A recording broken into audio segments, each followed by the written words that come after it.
M3 के exam के लिए अब ज़्यादा दिन नहीं बचे हैं, इसलिए अब आज से मैं स्टार्ट कर रहा हूँ M3 की कंप्लीट वन शॉट सीरीज़।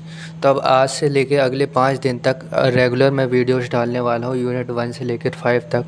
अगर तुमने ये सारे वीडियोस देख लिए तो मैं गारंटी देता हूँ तुम्हारा जो एग्ज़ाम में पेपर आएगा 90% पेपर सिर्फ इसी वन शॉट से आएगा।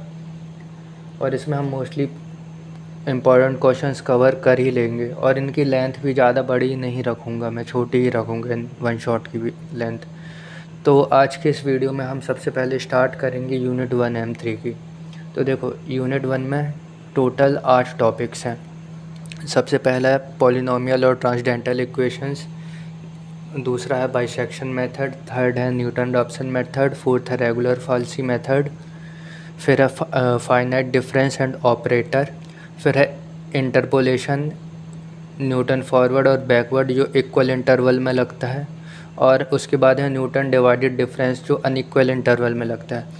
अब तुम लोग को इक्वल अनइक्वल इंटरवल पता नहीं हो तो उसकी भी तुम्हें टेंशन नहीं लेना, जो कि ये सबसे बेसिक पार्ट है, ये भी हम कवर कर लेंगे आगे चल के इसी वीडियो पे। और फिर लास्ट है लैग्रांजेस। तो इन सब को कवर कर लोगे तो तुम्हारा यूनिट 1 मोस्टली कवर हो ही जाएगा, मोस्टली क्या पूरा ही कवर हो जाएगा। सिर्फ यही इतने ही मेन टॉपिक्स हैं इस यूनिट 1 में। तो चलो स्टार्ट करते हैं हमारा सबसे पहले टॉपिक से, जो है ये पॉलिनोमियल और ट्रांसडेंटल इक्वेशंस। तो देखो स्टार्ट करते हैं हम अपना सबसे पहले टॉपिक से, पॉलिनोमियल और ट्रांससेंडेंटल इक्वेशन से। तो अब ये पॉलिनोमियल इक्वेशन क्या होती हैं? ये वही इक्वेशन होती हैं जो हम जनरली अपनी बचपन की क्लासेस से पढ़ते आ रहे हैं, 6 क्लासेस से। ये पॉलिनोमियल इक्वेशन वही बेसिक इक्वेशन होती हैं जिसमें ये वेरिएबल्स और कोफिशिएंट और इनकी डिफरेंट पावर्स मिलकर एक इक्वेशन बनाती हैं, जिसको हम अलग अलग मेथड से सॉल्व कर सकते हैं। जैसे हमारी क्वाड्रेटिक इक्वेशन हो गई, मतलब कि x square plus x plus c is equals to zero. तो इन्हें हम सॉल्व कर सकते हैं अपने नॉर्मल मेथड से, जैसे स्प्लिटिंग द मिडिल टर्म हो गया, श्रीधराचार्य फार्मूला हो गया, और ऐसे क्यूबिक पॉलिनोमियल्स को हम फैक्टराइज करके सॉल्व कर सकते हैं। तो इन्हीं इक्वेशन को हम पॉलिनोमियल इक्वेशन कहते हैं। और इस वाली यूनिट में पॉलिनोमियल इक्वेशन का ज़्यादा कुछ यूज़ नहीं है, इसमें हम बात करने वाले हैं ट्रांसडेंटल इक्वेशन की इस वाली यूनिट में। अब ट्रांसडेंटल इक्वेशन क्या होती हैं? ट्रांसडेंटल इक्वेशन वैसी इक्वेशन होती हैं जो आपस में ही कहीं वेरिएबल की पावर वेरिएबल है, प्लस में फिर वेरिएबल के अंदर एक वेरिएबल फंक्शन है। तो इन वाली इक्वेशन को हम नॉर्मली अपने मेथड से सॉल्व नहीं कर पाते, श्रीधराचार्य फार्मूला और जो फैक्टराइजेशन होता है, इन वाले मेथड से हम सॉल्व नहीं कर पाते। इनके लिए हम अलग मेथड्स लगते हैं, जैसे हमारा आगे चल के bisection method, Newton Raphson method और रेगुलर फाल्सी मेथड, ये सब मेथड की मदद से हम सॉल्व कर पाते हैं। तो इन इक्वेशन को हम ट्रांसडेंटल इक्वेशन कहते हैं, मतलब कि वो equation that can not be expressed purely through basic algebraic operations, जो हम बेसिक एल्जेब्रिक ऑपरेशंस लगा के उनको रिप्रेजेंट नहीं कर पाते, वो इस टाइप के फॉर्म में होती हैं। इनको ट्रांसडेंटल इक्वेशन कहते हैं। तो ये बस इंट्रो ही था इस चैप्टर का। आगे आगे हमारा मेन टॉपिक आने वाले हैं, जैसे बाइसेक्शन मेथड हो गया, न्यूटन रॉप्सन मेथड हो गया। तो स्टार्ट करते हैं अब हमारा नेक्स्ट टॉपिक, जिसका नाम है बाइसेक्शन मेथड। तो यहाँ से हमारा मेन चैप्टर स्टार्ट होता है। अब हमारे पास ये क्वेश्चन आ गए जो हमें एग्ज़ाम में एक्चुअली क्वेश्चंस आते हैं। तो सबसे पहला है हमारा बाइसेक्शन मेथड।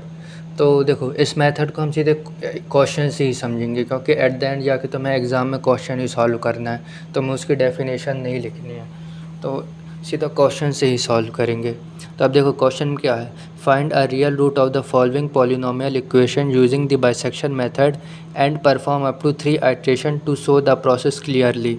अब ये आइट्रेशन क्या होता है, ये इसी क्वेश्चन में आगे सॉल्यूशन में मैं बताऊंगा। तो हमारी इक्वेशन ये है x cube minus x minus 1 is equals to zero. इसको हमें बाइसेक्शन मेथड की मदद से सॉल्व करना है। तो देखो अब बाइसेक्शन मेथड में कुछ स्पेसिफिक स्टेप्स होते हैं सॉल्व करने के लिए। तो हमारा सबसे पहला स्टेप क्या है? सबसे पहला स्टेप है हमारा, जो हमारी एफ एक्स दी गया है, जो हमारे फंक्शन दिया गया है, तो इसमें हम x में सबसे पहले 0 पुट करेंगे, तो यहाँ 0 क्यूब माइनस 0 माइनस 1, तो आंसर आएगा -1। फिर उसके बाद 1 पुट करेंगे, फिर 2 पुट करेंगे, फिर 3 पुट करेंगे। ऐसे हम पुट करते जाएंगे। ऐसा हमें जब तक पुट करना है जब तक हमारा आंसर एक अल्टरनेट नेगेटिव और उसके बाद पॉजिटिव, मतलब अल्टरनेट नेगेटिव और पॉजिटिव नंबर ना मिल जाए। हमें जब तक ऐसे 0 1 2 3 4 ऐसा पुट करते ही जाना है इक्वेशन के अंदर। तो देखो सबसे पहले हम 0 पुट करेंगे, तो मैंने वो वाला इंक्लूड नहीं किया 0 पुट करने वाला। तो हम अगर 0 पुट करते इक्वेशन में तो हमारा आंसर -1 आता। हम इसमें 0 पुट करते तो 0 माइनस 0 और ये -1, तो आंसर -1 आता। फिर 1 पुट करते तो 1 पुट करने पे हमारा आंसर -1 आ रहा है, जो भी नेगेटिव है, मतलब 0 रखने पे भी नेगेटिव आया, 1 रखने पे भी नेगेटिव आया। तो ये अल्टरनेट नेगेटिव पॉजिटिव हुआ ही नहीं, तो अब फिर से हम 2 रखेंगे। अब 2 रखने पे देखो हमारा 5 आंसर आ गया। पहले हमारा क्या था -1, अब हमारा आंसर आया 2 रखने पे 5। तो देखो हमें अल्टरनेट नेगेटिव और पॉजिटिव मिल गए, तो हमें यहाँ स्टॉप कर जाना है। तो हमको एक इंटरवल मिल गया, मतलब 1 और 2 की, मतलब हमारी जो रूट है वो 1 और 2 के बीच ही रहेगी। यहाँ पे देखो ये स्टेप्स मैंने हिंदी पे ही लिखे हैं, तो जब तुम PDF और नोट्स से पढ़ोगे तो तुमको और इजी हो जाएगा, तुम्हें वीडियो बार बार देखना नहीं पड़ेगा। तो फिर देखो आइट्रेशन क्या होता है। आइट्रेशन मतलब हमें रिपीट करते जाना है सेम ही प्रोसेस को एक पर्टिकुलर पीरियड के बाद। तो देखो हमने ये निकाल लिया अल्टरनेट नेगेटिव पॉजिटिव देख के, 1 और 2 हमारे इंटरवल मिल गए। तो देखो 1 रखने पे हमारी नेगेटिव वैल्यू आई थी और 2 रखने पे हमारी पॉजिटिव वैल्यू आई थी। अब क्या करेंगे, हम मिड पॉइंट निकालेंगे, और मिड पॉइंट निकालने का फार्मूला होता है a + b/2। तो ये हमारा a है, ये हमारा b है, तो इन दोनों को प्लस करके 2 से डिवाइड करेंगे तो हमारा आंसर आएगा 1.5। तो हमें ये x1 की वैल्यू मिल गई 1.5। अब इस 1.5 को हम फिर से फंक्शन के अंदर पुट कर देंगे। अब जब हम इसको फंक्शन के अंदर पुट करेंगे, जो मिड पॉइंट फार्मूले से वैल्यू आई, तो फंक्शन के अंदर जब उसको पुट करेंगे तो सॉल्व करने के बाद आंसर आएगा हमारा 0.875। अब ये देखो ये जो आंसर आया ये पॉजिटिव है।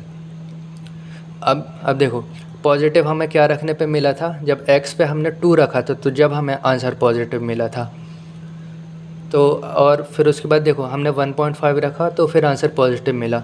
तब हम इस 2 को, जो ये 2 है, ये 2 रखने पे हमें पिछली वाली पॉजिटिव वैल्यू मिली थी, तब हम 2 को इससे रिप्लेस कर देंगे। अगर मान लो यहाँ पे नेगेटिव आंसर आ गया होता तो इसको हम 1 से रिप्लेस कर देते, क्योंकि 1 रखने में हमें नेगेटिव वैल्यू मिली थी इससे पहले। देखो हमारा आंसर क्या पॉजिटिव आया, तो अब हम इसको 2 को रिप्लेस कर देंगे 1.5 से, और फिर से इस स्टेप को रिपीट करेंगे। देखो तो फिर हमारा नया इंटरवल हो जाएगा 1 और 1.5। 1 रखने पे नेगेटिव वैल्यू आ रही है और 1.5 रखने पे पॉजिटिव वैल्यू। तो अब हम फिर से आइट्रेशन, मतलब देखो अब ये फिर से स्टेप रिपीट हो गया मिड पॉइंट निकालना, तो इसको हम आइट्रेशन 2 बोल देते हैं। तो देखो अब हमारा नया इंटरवल मिल गया, तो अब इस नए इंटरवल का हम फिर से मिड पॉइंट निकालेंगे। तो जब इसको मिड पॉइंट निकालेंगे तो हमारी वैल्यू आई 1.25। अब जो ये आंसर आया इसको हम फंक्शन में पुट कर देंगे। तो जब इसको हम फंक्शन में पुट करेंगे तो इसको सॉल्व करने के बाद हमारा आंसर आएगा क्या, -0.2969। अब देखो नेगेटिव वैल्यू आ गई, तो अब तुम ही बताओ इन दोनों में से रिप्लेस क्या होगा। पिछला आंसर नेगेटिव, हमें 1 रखने पे नेगेटिव मिला था, तो इस 1 को हम रिप्लेस कर देंगे इस 1.25 से। तो हमारे पास अब दो नए इंटरवल कौन से हो गए, 1.25 और 1.5।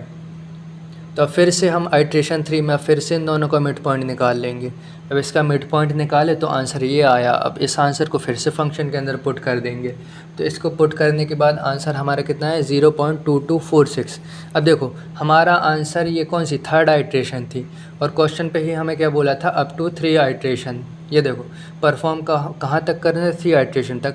अब मान लो तुम्हारे पास क्वेश्चन में होता परफॉर्म करो 4-5 आइट्रेशन तक, तो अभी तो हम 3 आइट्रेशन में पहुँचे।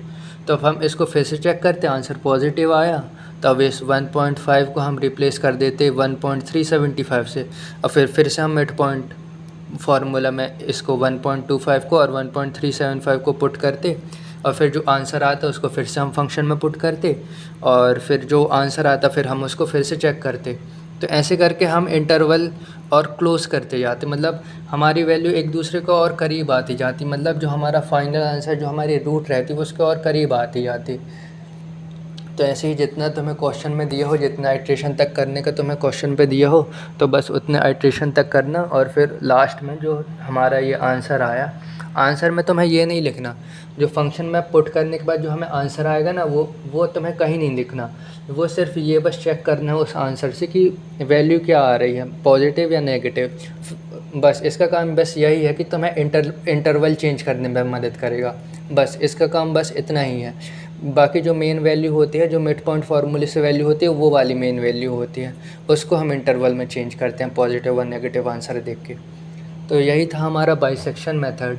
और मान लो अगर तुम्हें इस एक टाइप का क्वेश्चन ये भी आता है कि अप टू 3 डेसिमल प्लेसेस तक करो, तो देखो हमने सॉल्व किया, हमारा यहाँ पे डेसिमल के बाद 3 डिजिट्स आ गई, 3 डेसिमल प्लेसेस आ गए, तो हम यहाँ पे स्टॉप कर देते। अगर क्वेश्चन बोला है तो 5 डेसिमल प्लेसेस तक, तो हम जब तक सॉल्व करते जाते जब तक हमें यहाँ फाइनल आंसर में लास्ट में डेसिमल के बाद 5 डिजिट देखने को न मिलती।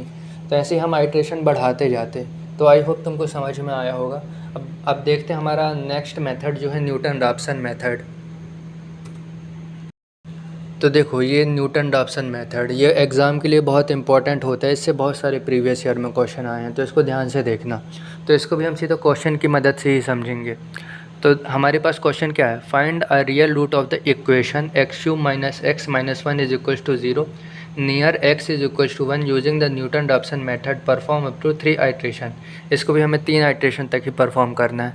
अब देखो यहाँ पे तुम्हें x की वैल्यू, मतलब x की स्टार्टिंग वैल्यू तुम्हें क्वेश्चन पे ही दे दी है, मतलब क्वेश्चन ने तुम्हारा काम आसान कर दिया है, तो तुम्हारे लिए और इजी हो जाएगा इस क्वेश्चन को सॉल्व करना। अब मान के चलो यहाँ पे तुम्हें कुछ वैल्यू नहीं दी होती, तो अब उसको भी बताऊँगा आगे मैं, पर पहले इस क्वेश्चन को सॉल्व करके देख लेते हैं, ठीक है। तो देखो सब ये वाला फार्मूला जो है, ये फार्मूला तुम्हें याद करना पड़ेगा न्यूटन-रैप्सन मेथड का। जो ये होती है ये नेक्स्ट टर्म होती है, मतलब नेक्स्ट आइट्रेशन वाली, जैसे हम उसमें बाइसेक्शन मेथड में देखा। और ये एक्स एन हमारी यही वाली वैल्यू है, जो ये एक्स दिया है ना, ये हमारी एक्स एन वही वैल्यू है। और एफ डैश एक्स निकालना पड़ता है, और वो फंक्शन हमें रखना पड़ता है, एक्स एन को फंक्शन में रखना पड़ता है, और एफ डैश उसमें फंक्शन के डेरिवेटिव में भी रखना पड़ता है। तो ये माइनस साइन याद रखने, क्योंकि बहुत सारे बच्चे ये माइनस साइन भूल जाते हैं फाइनल एग्ज़ाम में। तो इसको याद कर लो, x0 माइनस फंक्शन और नीचे डिवाइड में फंक्शन का डेरिवेटिव। तो देखो सबसे पहले हम फंक्शन लिख लेते हैं, क्योंकि हमें फॉर्मूले में फंक्शन यूज़ करना पड़ेगा। तो हमारा फंक्शन था x³ - x - 1। अब इसको हम इसको डिफ्रेंशिएट करेंगे, इसका डेरिवेटिव निकालेंगे। तो इसका डेरिवेटिव आएगा x³ का 3x² और -x का -1, और -1 ये कांस्टेंट है, तो इसका डेरिवेटिव 0 हो जाएगा। अब देखो क्वेश्चन पे हमें x = 1 दे दिया था, तो हमारा जो x0 है वो 1 हो जाएगा सीधे, मतलब पहली आइट्रेशन जो हम परफॉर्म करने वाले हैं उसमें सीधे हमें मिल ही गया 1। तो देखो हम 1 को फंक्शन में रखेंगे तो हमारी वैल्यू आएगी -1, और 1 को हम जब डिफरेंशिएट डेरिवेटिव में रखेंगे फंक्शन के डेरिवेटिव में, तो हमें वैल्यू आएगी 2। अब बस अब इसको हम पुट कर देंगे हमारे फार्मूला में, तो x1 हमें मिल जाएगा 1, ये वाला 1 माइनस एफ फंक्शन की वैल्यू कितनी आई -1, और डेरिवेटिव में कितनी आई 2। तो इसको हम सॉल्व करेंगे तो हमारी ये आंसर आएगा 1.5। अब हमें ये 1.5 मिल गया, तो हमें x1 कितना मिल गया 1.5। फिर इसके बाद जो हमारे ये आंसर आया 1.5, इसको हम फिर से सेकेंड आइट्रेशन में परफॉर्म करेंगे। तो 1.5 को फंक्शन के अंदर रख दो, तो वैल्यू आंसर आएगा 0.875। 1.5 को डेरिवेटिव के अंदर फिर से रख दो, तो आंसर आएगा 5.75। अब फिर से इसमें फार्मूले के अंदर इस वैल्यू को पुट कर दो, तो 1.5 माइनस फंक्शन वाली वैल्यू अपॉन में डेरिवेटिव वाली वैल्यू। तो इसको जब सॉल्व करेंगे, इसको तुम कैलकुलेटर से ही सॉल्व करना, इसलिए मैं ज़्यादा कैलकुलेशन बता नहीं रहा हूँ, क्योंकि कैलकुलेटर से ही सॉल्व करना है तुम्हें एग्ज़ाम में। तो इसको सॉल्व करेंगे तो आंसर आएगा 1.3478। अब ये फिर से हमें नई वैल्यू मिल गई, तो अब इसको फिर से फंक्शन के अंदर पुट कर देंगे, डेरिवेटिव के अंदर पुट कर देंगे, और यहाँ पुट कर देंगे, तो हमें फिर से नेक्स्ट वैल्यू मिल जाएगी। तो ऐसे ही बस इसमें हमें एक पॉइंट के बाद हमें फिर से स्टेप रिपीट ही करना पड़ता है नेक्स्ट, उसमें इसी चीज़ को आइट्रेशन बोलते हैं।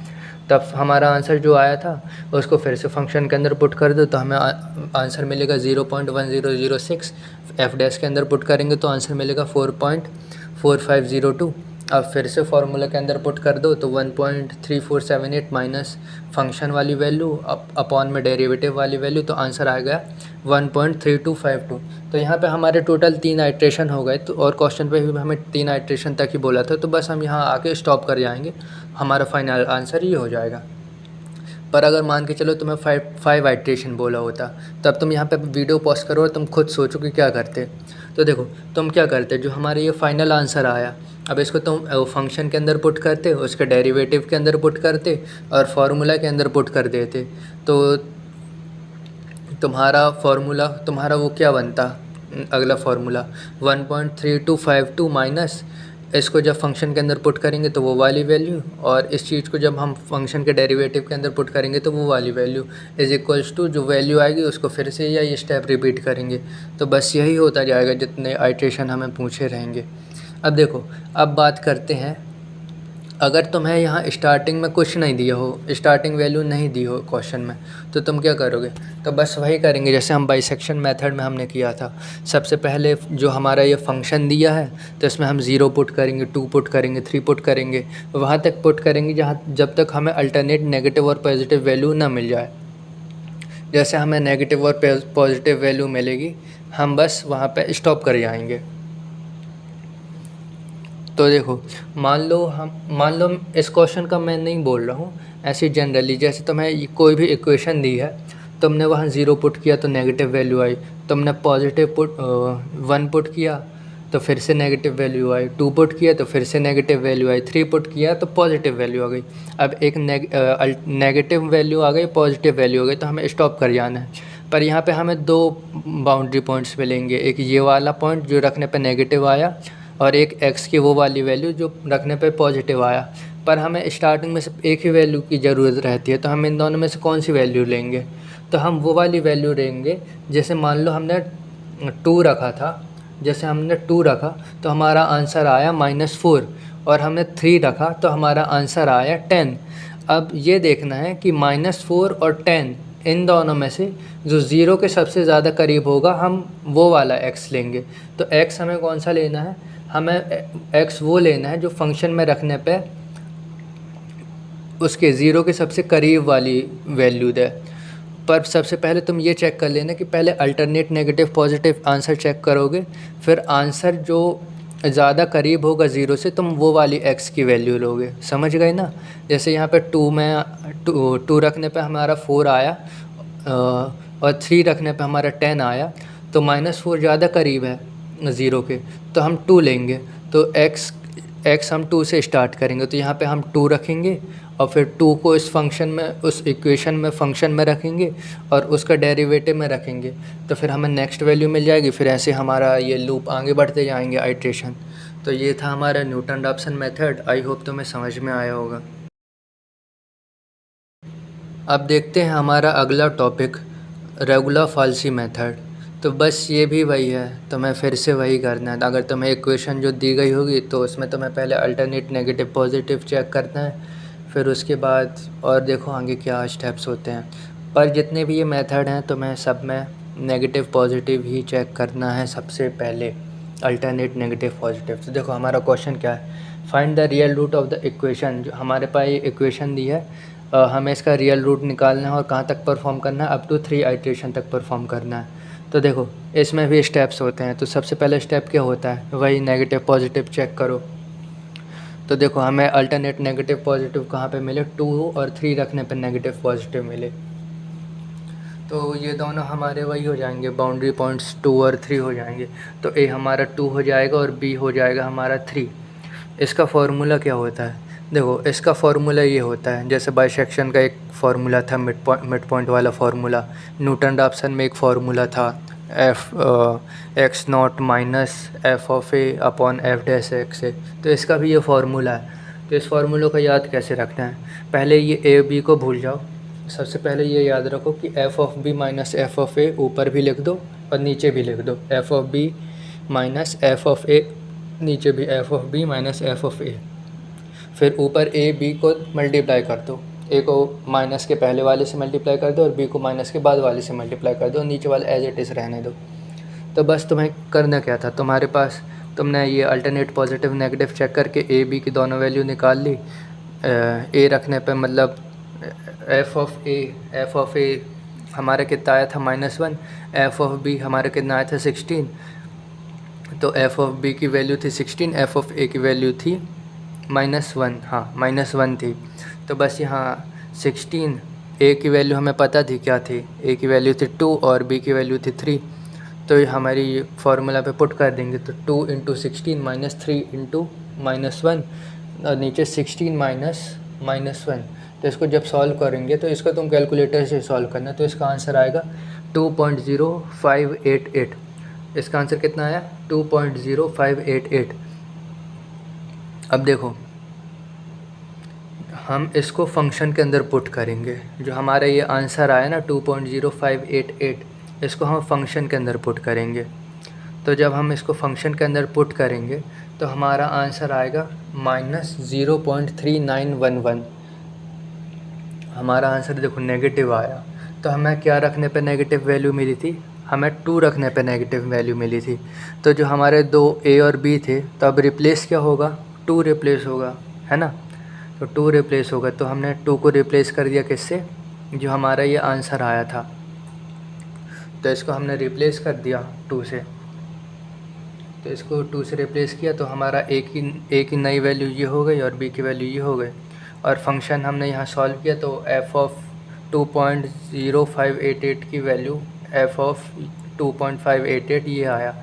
तो हमने f of b minus f of a upon 16 minus ये वाली वैल्यू, सॉरी हाँ देखो हमने ये रखा है ना 2.588, मैं कंफ्यूज हो गया था, ये एफ़ ऑफ बी है हमारा, सॉरी एफ वो है एफ़ ऑफ ए है हमारा, एफ़ ऑफ ए है, सॉरी मैं कंफ्यूज हो गया था, मैं भी कंफ्यूज हो गया। देखो इन क्वेश्चन में कन्फ्यूज़न होती है पर उतना ज़्यादा कॉम्प्लिकेटेड नहीं है। तो बस इसको फिर से फार्मूला के अंदर रख दो तो हमारा आंसर ये आएगा। अब तुम बताओ इसके बाद नेक्स्ट स्टेप क्या होगा, नेक्स्ट आइट्रेशन। अब फिर से वही रिपीट कर दो। अब जो ये x की वैल्यू आई इसको फिर से इक्वेशन में पुट कर दो, फंक्शन में पुट कर दो और फिर चेक करो कि नेगेटिव आया पॉजिटिव आया। अगर नेगेटिव आता है तो नेगेटिव वाले इंटरवल से रिप्लेस कर दो, अगर पॉजिटिव आता है तो पॉजिटिव वाले इंटरवल से रिप्लेस कर दो। अब देखो यहाँ पे आंसर क्या आया, नेगेटिव आया, तो हम नेगेटिव वाले इंटरवल से रिप्लेस करेंगे, मतलब ए ही रिप्लेस होगा हमारा फिर से। तो हमारा ए का नई वैल्यू हो जाएगी 2.0813 और बी हमारा वही सेम रहेगा। तो इसको हम फिर से इन दोनों ए बी को और फंक्शन में हम फिर से पुट करेंगे फार्मूले में, तो हमारा आंसर आएगा 2.0897। अब देखो हमारे ये 3 आइट्रेशन तक हो गए, तो बस हमें यहीं स्टॉप कर जाना है क्योंकि क्वेश्चन में 3 आइट्रेशन तक ही बोला था। तो हमारा फाइनल आंसर हो जाएगा 2.0897। अगर तुम्हें वही अगर 5, 6, 7 जितना भी आइट्रेशन तक बोला जाता तो तुम इसको फिर से करते, इसको तुम उसमें फंक्शन में फिर से पुट करते, फिर चेक करते कि नेगेटिव आ रहा है आंसर कि पॉजिटिव आ रहा है। अगर आंसर पॉजिटिव आ रहा होता तो तुम पॉजिटिव वाले इंटरवल को रिप्लेस कर देते, अगर नेगेटिव आ रहा होता तो तुम उसको रिप्लेस कर देते पॉजिटिव वाले को। अगर पॉजिटिव आ रहा होता तो पॉजिटिव वाले इंटरवल को रिप्लेस कर देते, नेगेटिव आ रहा होता तो नेगेटिव वाले इंटरवल को रिप्लेस कर देते। जैसे कि ए था हमारा ये नेगेटिव वाला और बी था हमारा पॉजिटिव वाला। तो अगर नेगेटिव आता तो ए की जगह तुम इसको ले लेते, अगर आंसर पॉजिटिव आता तो बी की जगह तुम ये ले लेते। तो बस यही था, ऐसे ही करना था इस वाले उसमें भी। तो ये था हमारा रेगुलर फाल्सी मेथड। ये भी इम्पोर्टेंट है, इसके भी क्वेश्चन बहुत आए हुए हैं। तो अब देखते हैं हमारा अगला टॉपिक। अब देखते हैं न्यूटन फॉरवर्ड डिफरेंस इंटरपोलेशन। तो इसको भी हम देखते हैं डिटेल में कि ये होता क्या है। तो जो हमारे ये न्यूटन फॉरवर्ड डिफरेंस इंटरपोलेशन होता है ना, इसको हम तब यूज़ करते हैं जब हमारा इंटरवल के बीच में गैप इक्वल हो, जैसे कि 0 फिर 1 आया फिर 2 आया फिर 3 आया। तो देखो हमारे जो ये इंटरवल्स हैं तो इनके बीच एक एक का डिफरेंस है, मतलब इक्वल डिफरेंस है सबके बीच जो है 1। तो यहाँ पे हम इस वाले मेथड को यूज़ कर सकते हैं। तो हमें दिया क्या क्वेश्चन में, find the value of y at x is equal to 0.5 for the given data using Newton forward difference interpolation. हमें y की वैल्यू फाइंड करनी है कब, x 0.5 के बीच। तो अब x 0.5 कहाँ आएगा, ये यहाँ आएगा, 0 के बीच, इन दोनों के बीच आएगा, मतलब स्टार्टिंग में ही आ रहा है। तो यहाँ से भी तुम पता कर सकते हो कि यहाँ पर न्यूटन फॉरवर्ड इंटरपोलेशन ही लगेगा। अगर ये क्वेश्चन पे दिया नहीं रहता तो तुम ये वैल्यू से चेक कर सकते हो, जो 0.5 आएगी ना, मतलब ये स्टार्टिंग में ही आ रही है, फॉरवर्ड मतलब आगे आगे ही मिल रही है, तो यहाँ पे हम न्यूटन फॉरवर्ड इंटरपोलेशन यूज़ करेंगे। तब देखो क्या करते हैं, सबसे पहले तुमको ये टेबल बना लेनी है। सबसे पहले उसकी फॉरवर्ड डिफरेंस की टेबल बना लेनी है। तो देखो सबसे पहले क्या करना है, x की वैल्यूज़ लिख लेनी है, फिर उसके बाद जो ये y की वैल्यूज़ हैं उनको रख लेना है। तो y की वैल्यूज़ थी हमारी क्या, 13713। फिर डेल y क्या होता है, डेल y वही होता है, इसको माइनस कर दो, 3 - 1 कर दो तो आंसर आएगा 2। फिर 7 - 3 कर दो तो आंसर आएगा 4। फिर 13 - 7 कर दो तो आंसर आएगा 6। तो हमें ये डेल वाई मिल गया। फिर ऐसे ही हमें करते जाना है जब तक हमें लास्ट में सिर्फ एक सिंगल टर्म ना मिल जाए। अभी हमें कितने 3 टर्म्स मिल रहे हैं, तो हम फिर से आगे बढ़ेंगे। तो करेंगे 4 - 2, 4 - 2 करने पे आंसर आएगा 2। और फिर करेंगे 6 - 4, 6 - 4 करने पे फिर से आंसर हमारा आएगा 2। अब यहाँ पे भी एक वैल्यू नहीं बच रही है, तब इसको फिर से 2 - 2 करेंगे तो डेल क्यूब वाई हमारा कितना आ जाएगा, 0। यहाँ पे सिंगल वैल्यू हो गई तो हमें यहाँ स्टॉप कर जाना है। अब देखो यहाँ पे ये y naught del y naught, del square y naught और डेल क्यूब वाई नॉट, ये हमारे फार्मूले पे यूज़ होते हैं, ये रहे। और देखो ये हमारा फॉरवर्ड वाला है, तो इसलिए हमें ये वाली वैल्यूज़ लेनी है, स्टार्टिंग वाली, जो स्टार्टिंग वाली वैल्यूज़ आई माइनस करने पे सब में। तो हमारा वाई नॉट हो जाएगा 1, डेल वाई नॉट हो जाएगा 2, डेल स्क्वायर वाई नॉट हो जाएगा 2 और डेल क्यूब वाई नॉट हो जाएगा 0। अगर हमारे ये बैकवर्ड डिफरेंस वाला होता तो हम ये नीचे से वैल्यूज़ लेते, तो हमारा वाई नॉट हो जाता 13 और फिर ये डेल वाई नॉट हो जाता 6 और ये हो जाता 2 और ये हो जाता 0। पर हम ये किससे सॉल्व कर रहे हैं, फॉरवर्ड वाले से सॉल्व कर रहे हैं, तो हम स्टार्टिंग वाली वैल्यूज़ ही लेंगे, ठीक है। तो अब हम क्या करते हैं, हम सबसे पहले p निकालते हैं, क्योंकि ये सब आगे फार्मूलास में आने वाली है ना ये वैल्यूज़, तो p निकालेंगे। अब p कैसे निकलता है, x - x0, x0 मतलब सबसे फर्स्ट वाली वैल्यू x की, फॉरवर्ड में फर्स्ट वाली वैल्यू लेते हैं और बैकवर्ड वाले में सबसे लास्ट वाली वैल्यूज़ लेते हैं। तो हमारे ये फॉरवर्ड चल रहे हैं तो इसलिए फ़र्स्ट वाली वैल्यूज़ लेंगे। तो हमारा x0 क्या था, 0.5 पे हमें निकालना है, तो x0 हो गया हमारा x हो गया 5 और x0 हो गया 0, क्योंकि ये सबसे फर्स्ट वैल्यू है x की। और h क्या है, इंटरवल, उन सब के बीच में कितना डिफरेंस है, जैसे एक का डिफरेंस था ना, तो h हो गया हमारा 1। इसको जब हम सॉल्व करेंगे तो p की वैल्यू आ जाएगी 0.5। अब देखो, अब ये है main formula Newton forward difference का, ये वाला फार्मूला। सबसे पहले y naught single plus p del y naught plus p bracket p-1 upon में 2 factorial into del square y naught plus p into p-1 into p-2 upon में 3 factorial into del cube y naught. हमारा table में कहाँ तक गए थे, del cube तक ही गए थे, तो बस हमें स्टॉप कर जाना है। अगर डेल की पावर 4 वाई नॉट होता तो आगे वाली टर्म भी लिखते। अब आगे वाली टर्म में क्या आता, देखो यहाँ पे पैटर्न बन रहा है। आगे अगर एक और टर्म होती तो आगे वाली टर्म में आता p bracket p-1 multiply p-2 multiply p-3 upon में 4 factorial into del 4 y naught. तो ये फार्मूला तुम्हें याद करना पड़ेगा। अगर तुम ऐसे देखो तो यहाँ पे पैटर्न बन रहा है, पर इसको तुम 2-3 बार 4 बार लिख के याद करोगे तो तुम्हारे दिमाग में स्टक हो जाएगा, मतलब दिमाग में बैठ जाएगा ये फार्मूला। नहीं तो तुम गलत कर सकते हो पेपर में 1-2 जगह, क्योंकि यहाँ पे फैक्टोरियल भी आ रहा है, ये सब चीज़ें भी आ रही हैं। तो इसको तुम एक बार कॉपी पेन में 4-5 बार लिख के देख लेना तो तुम्हें याद हो जाएगा। तो देखो हमारा y0 क्या आया था 1, y0 आया था 1, डेल y0 आया था 2, डेल स्क्वायर y0 था 2 और डेल क्यूब y0 था 0। तो हमें ये सारी वैल्यूज़ ये आ गई टेबल से। अब तुम्हें पता चल गया होगा टेबल हमने क्यों बनाई थी। तो बस इसको पुट कर दो फॉर्मूले में। तो y की वैल्यू यहाँ पे 1 प्लस p की वैल्यू आई थी हमारी 0.5, ये देखो 0.5 p की वैल्यू आई थी, इंटू 2, और 2 क्या है, 2 था y डेल y0, देखो डेल y0 की वैल्यू थी 2। अब इन सब वैल्यूज़ को तुम जब फार्मूला में पुट करोगे और फिर सॉल्व करोगे तो तुम्हारा आंसर आएगा y इज इक्वल्स टू 1.75। तो देखो तो हमारा ये बस फाइनल आंसर है। तो हमारा आंसर की वैल्यू आ गई 0.5, मतलब x 0.5 पे y की वैल्यू होगी 1.75। बस इसमें ये इम्पॉर्टेंट चीज़ यही थी, ये फार्मूला और ये सब स्टेप्स, क्यों स्टेप्स जो हमने सॉल्व किए फार्मूला में जो जो ये आ रहे हैं उनको निकालने के लिए। तो देखो सबसे पहले तुम टेबल बनाना है, इनको माइनस करना।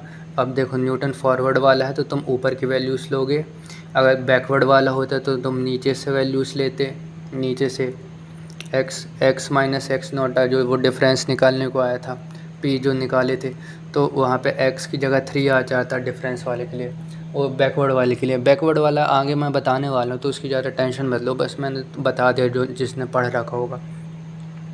तो यही था हमारा न्यूटन फॉरवर्ड डिफरेंस फार्मूला। अब इसके बाद बैकवर्ड वाला देखते हैं।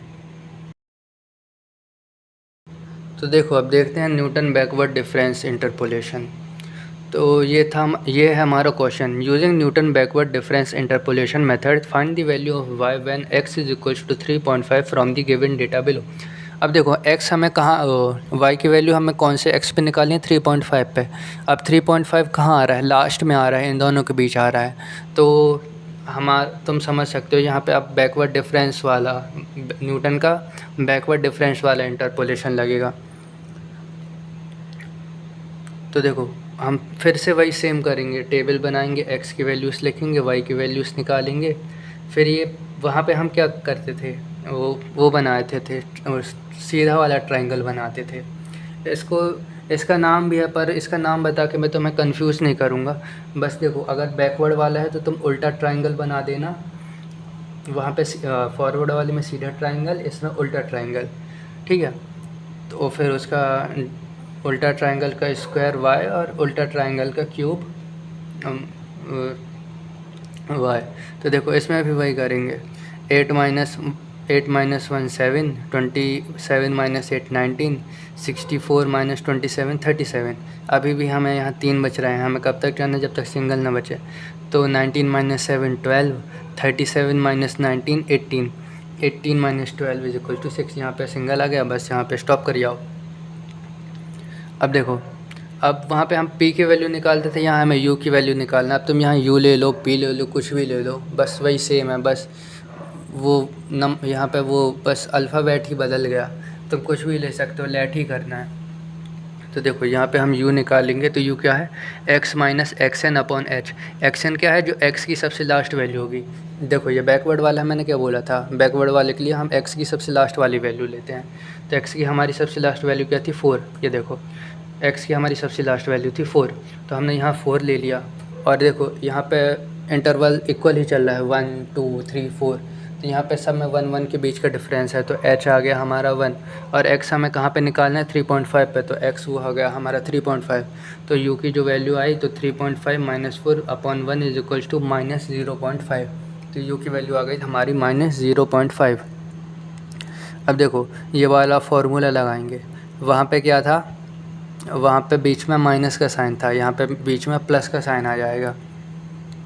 तो देखो वाई एन मतलब सबसे लास्ट वाला, ये देखो वाई एन मतलब ये ऐसे ऐसे चलेंगे, 64 37 18 फिर 6। वहाँ पे हम कैसे ऐसा स्टार्टिंग वाले एलिमेंट्स लेते थे फॉरवर्ड वाले क्वेश्चन में। अब बैकवर्ड वाले में हम ये लास्ट वाली वैल्यूज़ लेंगे सबकी। तो देखो y n plus u into उल्टा ट्राइंगल वाई एन प्लस ये सब फार्मूला, ये देखो ये यहाँ पे सॉरी, यहाँ पे गलती हो गई, पीपीटी पे ही गलती है। यहाँ पे मल्टीप्लाई में 3 फैक्टोरियल नहीं आएगा, ये फिर 3 फैक्टोरियल डिवाइड में आएगा। इसको तुम सुधार लेना यार, यहाँ पे गलती है। यहाँ पे 3 फैक्टोरियल डिवाइड पे आएगा, डिवाइडेड 3 फैक्टोरियल, यहाँ पे गलती थी। हाँ ये था, यहाँ पे 3 फैक्टोरियल आएगा। ऐसे हम चलते जाएंगे। अब इस वाले फार्मूले को तुम फिर से 4-5 बार कॉपी में लिख के याद कर लेना, तो तुम्हें वो हो जाएगा। ये देखो यहाँ पे मैंने सही लिखा है, यहाँ पे 3 फैक्टोरियल लिखा है। यहाँ पे पता नहीं यार, यहाँ पे मैं डिवाइड करना था, मल्टीप्लाई क्यों कर दिया। यहाँ पे देखो, तो हमारा ये था फार्मूला। तो जब हम वैल्यूज़ रखेंगे तो देखो y n की वैल्यू 64, उल्टा ट्रायंगल y n की value 37, square of y n is equal to 18 और इसकी वैल्यू 6 क्यूब वाले की। तो बस इसको फार्मूला में सबको पुट कर दो। 64 माइनस 0.5 ये वो था p देखो, हाँ u हमने u लेके सॉल्व किया, यहाँ पे p है, वही है, कुछ भी लिख सकते हो। p into y n is equal to 37 del y n, ये है ना, डेल वाई एन, इसकी वैल्यू 37। अब बस इन सब को फार्मूला में रखो, सॉल्व करो कैलकुलेटर में, तो तुम्हारा फाइनल आंसर y की वैल्यू x 3 पॉइंट रखने पे आंसर आएगा 42.875। ये देखो यहाँ पे पूरा मैंने लिखा है। तो बस यही था हमारा न्यूटन बैकवर्ड डिफरेंस भी। और फॉरवर्ड बैकवर्ड में बस ये याद रखना पड़ता है सबसे पहली बात कि हमें जो टेबल की जो y वाली वैल्यूज़ होती हैं, जो हमारे फार्मूला में सबसे इम्पॉर्टेंट होते हैं, वो नीचे से लेते हैं, नीचे से ये सारी वैल्यूज़ लेते हैं। फॉरवर्ड वाले में ऊपर से लेते हैं। और जो हमारा ये फाइनल फार्मूला होता है, तो फॉरवर्ड वाले में यहाँ बीच में माइनस का साइन आता है, और जो हमारा बैकवर्ड फार्मूला होता है उसमें यहाँ प्लस का साइन आता है। तो बस यही था इन दोनों के बीच में डिफरेंस, बाकी मेजरली सब सेम ही है इन दोनों फार्मूलाज का। तो ये थे हमारे न्यूटन फॉर बैकवर्ड डिफरेंस की क्वेश्चन। अब देखते हैं हमारा अगला टॉपिक। देखते हैं अब अगला टॉपिक, न्यूटन डिवाइडेड डिफरेंस। इसके भी क्वेश्चन प्रीवियस ईयर क्वेश्चन में 1-2 क्वेश्चन हैं इसके भी, ये भी इम्पोर्टेंट हो जाता है। तो देखो हमारा क्वेश्चन है, find the value of f of 5, मतलब 5 रखने पे, x की वैल्यू 5 रखने पे फंक्शन की वैल्यू निकालने फॉर द फॉलोइंग डेटा। अब यहाँ पे इंटरवल्स देखो, ये सब अनइक्वल इंटरवल हैं। पहले देखो यहाँ पे डिफरेंस 1 का है, यहाँ पे डिफरेंस 2 का है, यहाँ पे डिफरेंस 1 का है, यहाँ पे डिफरेंस 2 का है, मतलब इसमें इक्वल डिफरेंस नहीं है। तो जो हमारे ये न्यूटन डिवाइडेड डिफरेंस है, तो ये हमेशा अनइक्वल इंटरवल्स पे ही लगता है। तो अगर क्वेश्चन में दिया नहीं हो कि तुम्हें क्या यूज़ करना है, तो तुम इसको यूज़ कर सकते हो अगर अनइक्वल इंटरवल हो तो देखो हमारा क्वेश्चन ये है, तो इस वाले उसमें क्या होता है, जो हमारा ये देखो ये y0 है। क्वेश्चन देखो हमारा फार्मूला y0, फिर उसके बाद ये y1, ये y2, तो ये वाली वैल्यूज़ हैं। ये देखो ये y0, y1, y2, y3 यहाँ पे लिखा नहीं है, इसको इस तरह से रिप्रेजेंट किया जाता है, पर तुम y0, y1, y2, y3 की तरह ही समझो। तो देखो इसमें करते क्या है, न्यूटन डिवाइडेड डिफरेंस में देखो जो y0 होता है वो क्या होता है, 3 - 1 divided by 1 - 0, 13 - 3 upon 3 - 1, 21 - 13 upon 4 - 3, 43 - 21 upon 6 - 4। तो इन सब को जब सॉल्व करेंगे तो आंसर आएगा हमारा y0 आएगा 2, 5, 8, 11। और फिर सेकंड वाला y1, तो y1 क्या आएगा 5 - 2 अपॉन 3 - 0। तो जो y1 है ना, उसमें एक का डिफरेंस ले लेंगे x के लिए, तो मतलब ये 3 मतलब 1 - 0 नहीं करेंगे, सीधा 3 - 1 करेंगे, एक का गैप लेके, ठीक है। तो यहाँ पे सीधा 3 - 0 करेंगे। अब 1 - 0 तो कर नहीं सकते क्योंकि इसमें बीच में कुछ आ ही नहीं रहा है, तो स्टार्ट ही हम 3 से करेंगे, 3 - 0। फिर ये क्या था, फिर 8 - 5, इसके लिए तो सेम सेम चलेगा, एक एक का डिफरेंस, ये ऊपर वाले के लिए y वाले के लिए, पर जो x रहेगा y1 के लिए एक का डिफरेंस आ जाएगा यहाँ पे। तो 8 - 5 -3 के बाद 4, इस 3 को स्किप करेंगे और 1 से माइनस करेंगे, तो 4 - 1, और फिर इसको 11 - 8, और फिर 6 - 3 इसको छोड़ देंगे, इससे माइनस करेंगे। फिर जो y2 होगा तो 1 - 1 तो 0, इसमें तो 0 आ गया। अब मान के चलो कुछ और होता है, यहाँ पे 3 होता है, यहाँ पे 4 होता तो वो 0 नहीं आता।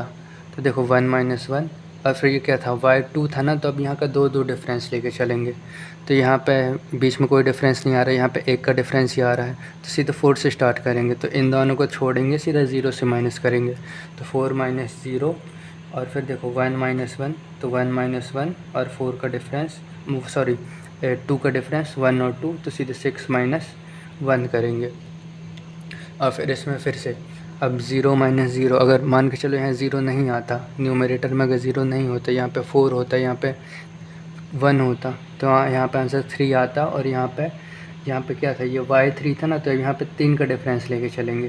तो यहाँ पे सीधा 6 पे 1 2 3, ये 3 को सीधा छोड़ दिया और 0 से माइनस करें, तो 6 - 0, तो आंसर आया 0। अब ये सब ये यहाँ वही सब लिखा है यहाँ पे जो हमने किया है। अब जो हमारा आंसर आया तो उसको इस फॉर्मूले पे पुट कर दो, y0 + x - x0, y1 + x - x0 × x - x1, y2, और फिर आगे की टर्म्स तो ज़ीरो हो गई थी तो यहाँ किया नहीं। बाकी आगे वाली टर्म्स अगर ज़ीरो नहीं होती तो यहाँ पे आगे वाली टर्म आती +x - x0 x - x1 × x - x2 × y3। ऐसे सॉल्व करते, फिर सब पुट कर देते, जो वैल्यूज़ थी सबको पुट कर देते। और देखो यहाँ पे हमें क्या करना है, जो हमारा ये x1 y1 y0 y1 y2 ये सब थे ना, तो हमें ये स्टार्टिंग वाली वैल्यूज़ लेनी है। तो हमारा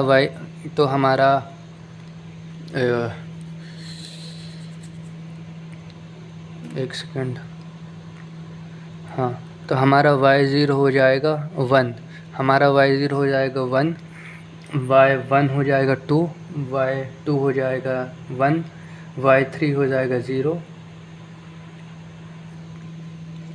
तो इसको ऐसा करना है, जो स्टार्टिंग की ऊपर वाली वैल्यूज़ है ना, सिर्फ इन ऊपर वाली वैल्यूज़ को ही लेना है। तो देखो 1 2 1, तो देखो यहाँ पे 1 लिया है, यहाँ पे 2 लिया है, यहाँ पे 1 लिया है, मतलब स्टार्टिंग की वैल्यूज़ ही लेनी है। तो बस उसको सॉल्व करोगे तो तुम्हारा आंसर मिल जाएगा 5 के लिए। तो ये था हमारा न्यूटन डिवाइडेड डिफरेंस वाला फार्मूला। ये ज़्यादा कॉम्प्लिकेटेड, ये बस टेबल में है, फिर बाकी आगे तो सेम ही करना है, उसमें पुट करना है फार्मूले पे और तुम्हें आंसर निकालना है। तो तुम ये टेबल को समझ लेना, क्योंकि देखो जो ये है y1, तो यहाँ पे एक का डिफरेंस लिया है y1, ये सॉरी ये था y0 ना, y0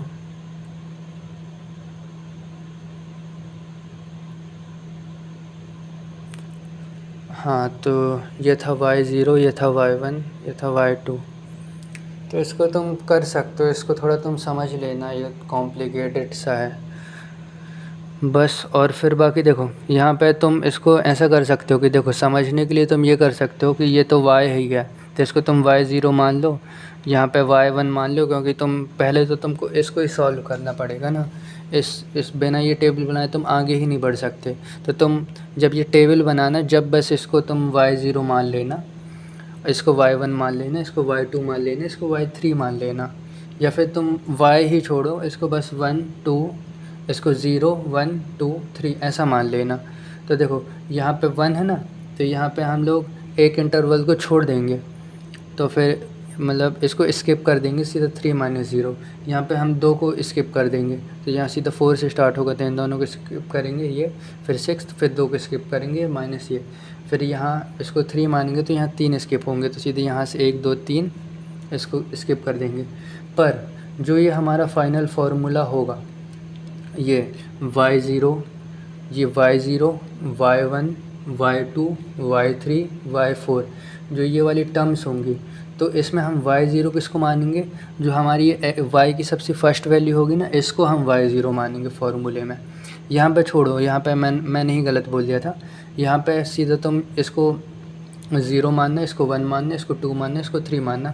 सिर्फ किसके लिए, तुम इंटरवल पता करने के लिए जो x की नीचे वाली वैल्यूज़ होंगी बस। और y0 तो हमारा वही सेम ही रहेगा जो y की इनिशियल वैल्यू है, और सबके ऊपर वाली वैल्यूज़ ही लेंगे, y0 y1 y2। तो ये था हमारा न्यूटन डिवाइडेड डिफरेंस वाला फार्मूला और मेथड। तो ये हुआ यहाँ कंप्लीट। अब आगे देखेंगे अपना लैग्रांजेस वाला। अब बढ़ते हैं हमारे लास्ट टॉपिक की तरफ, जो है लैग्रांजेस इंटरपोलेशन। ये टॉपिक भी एग्ज़ाम पॉइंट ऑफ व्यू से बहुत इंपॉर्टेंट है, तो इसको भी थोड़ा ध्यान से देखना, ठीक है। तो यहाँ पे क्वेश्चन क्या है, use Lagrange's interpolation formula to find the value of y when x is equals to giving the following data x 0 1 3 y is equals to 1 2 10। अब देखो यहाँ पे जो हमारे पास ये इंटरवल है, इसमें इक्वल डिफरेंस नहीं है, अनइक्वल डिफरेंस है। देखो यहाँ पे 1 का अंतर है इन दोनों के बीच में, और यहाँ पे 2 का अंतर है, तो ये अनइक्वल इंटरवल है। तो अनइक्वल इंटरवल पे ही हमारा लैग्रांजेस इंटरपोलेशन लगता है। तो देखो सबसे पहले गिवन डेटा को वेरिएबल्स में असाइन करते हैं, हमें x इज इक्वल टू 2 पर y की वैल्यू फाइंड करनी है। तो देखो x naught is equals to 0, y naught is equals to 1, x naught is equals to 2, x1 is equals to 1, y1 is equals to 2, x2 is equals to 3, y2 is equals to 10। तो ये हमने ये सब लिख दिया। अब Lagrange's formula, अब देखो जो ये लैग्रांजेस फार्मूला है, इसको हम इस पे लगाएंगे। यहाँ पे हमारे यहाँ y2 तक दिया है, तो हम y2 तक ही इस फार्मूले को लगाएंगे। तो हमारा लैग्रांजेस फार्मूला होता क्या है, तो देखो सबसे पहले अभी तुम इसको भूल जाओ, ये दोनों टर्म्स को भी भूल जाओ। सबसे पहले ये पहली टर्म को देखो। तो यहाँ देखो इस पूरे को हमने किससे मल्टीप्लाई किया है, y0 से मल्टीप्लाई किया है ना। यहाँ पे हमने y0 से मल्टीप्लाई किया, फिर y1 से मल्टीप्लाई किया, फिर y2 से मल्टीप्लाई किया। अगर y3 भी होती, y4 भी होती, तो आगे वाली टर्म्स को प्लस के बाद हम आगे वाली टर्म को y3 से मल्टीप्लाई करते, फिर उसकी प्लस लगाते, फिर उसके आगे वाली टर्म को किससे, जो ये वाली टर्म आती है उसको y4 से मल्टीप्लाई करते। तो देखो सबसे पहले ये वाली टर्म देखो, यहाँ पर हमने 0 से मल्टीप्लाई किया है, ठीक है। तो देखो हमने यहाँ पे 0 से मल्टीप्लाई किया है, तो क्या करेंगे, x तो हमें सब जगह रखना ही है। देखो x यहाँ भी है, इस वाले में भी x यहाँ है, ये है x, ये है x। तो यहाँ x तो बहुत सारी हैं भाई, ठीक है। तो x तो हमें यहाँ रखना ही है। x क्या होगा, जो हमें जहाँ पे हमें निकालनी है y की वैल्यू, तो x वो रहता है। तो देखो x minus x1 multiply x minus x2, denominator में देखो x0 minus x1, x0 minus x2, x0, sorry मैं ज़ीरो को नॉट बोल रहा हूँ, तुम समझ जाना, x0 minus x1 into x0 minus x2। तो देखो हमने यहाँ क्या लिया था, y0 लिया था। तो ऊपर वाली टर्म में हम x को सारी x की टर्म से मल्टीप्लाई करेंगे, जो जितनी भी टेबल में वो टर्म्स रहेंगी ना, जैसे x1 x2 x3 होती, तो यहाँ पे आ जाता x minus x3 into x minus x4। तो हम मल्टीप्लाई करते, सिर्फ उससे नहीं करते, ऊपर देखो सिर्फ हमें उससे माइनस नहीं करना है जो हमने यहाँ पे y लिया है। अब देखो यहाँ पे हमने y1 लिया है, तो हम x1 से माइनस नहीं करेंगे जो x रहेगा। तो देखो x माइनस x0, और फिर यहाँ पे देखो x माइनस x1 हमने नहीं किया, सीधे x माइनस x2 करा। तो देखो y1 हमने लिया था, तो ऊपर हम x1 से माइनस नहीं किया। यहाँ देखो y2, तो हम यहाँ x को किससे माइनस नहीं करेंगे, x2 से माइनस नहीं करेंगे। तो देखो x minus x0 multiply x minus x1।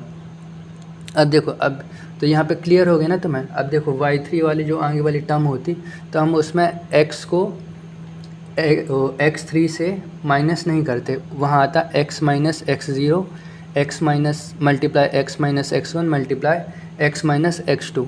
Same y के लिए y4 के लिए x4 से माइनस नहीं करते ऊपर न्यूमरेटर के लिए। ऊपर न्यूमरेटर का तो हमें क्लियर हो गया ना फॉर्मूला। अब देखो डिनोमिनेटर, यहाँ क्या था, 0 लिया था हमने, तो x0 minus x1, x0 minus x2, जो हम यहाँ पे ले रहे हैं y0, उससे सबको माइनस कर दो x वाली टर्म्स। तो देखो x0 minus x1 multiply x0 minus x2 multiply x0 minus x3, अगर x3 टर्म भी होती है हमारे क्वेश्चन में तो वो।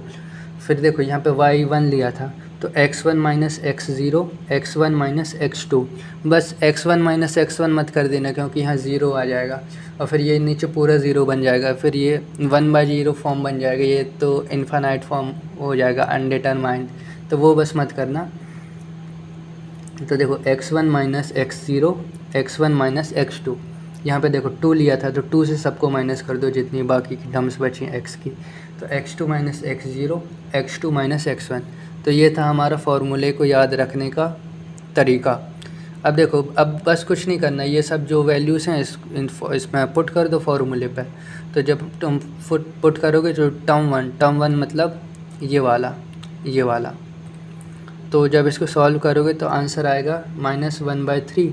टर्म 2 जो सेकेंड वाली थी वो y1 वाली, जो जिसमें y1 से मल्टीप्लाई था पूरा, तो उसको जब सॉल्व करोगे तो आंसर ये आएगा, और थर्ड वाली को सॉल्व करोगे तो आंसर आएगा ये। अब इन तीनों को प्लस कर दो, term 1 plus term 2 plus term 3, जब इन तीनों को प्लस करोगे तो आंसर आएगा हमारा,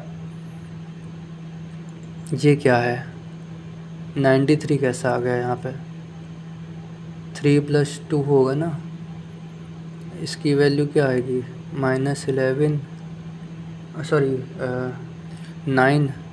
9/3, तो 3, हाँ यहाँ 3 आएगा यार, यहाँ क्या लिखा है, यहाँ पे 3 होगा, यहाँ पे 9 नहीं होगा, 3 + 2, तो हमारा आंसर आएगा 5, हमारा आंसर यहाँ पे आएगा 5। तो बस ये था हमारा आंसर।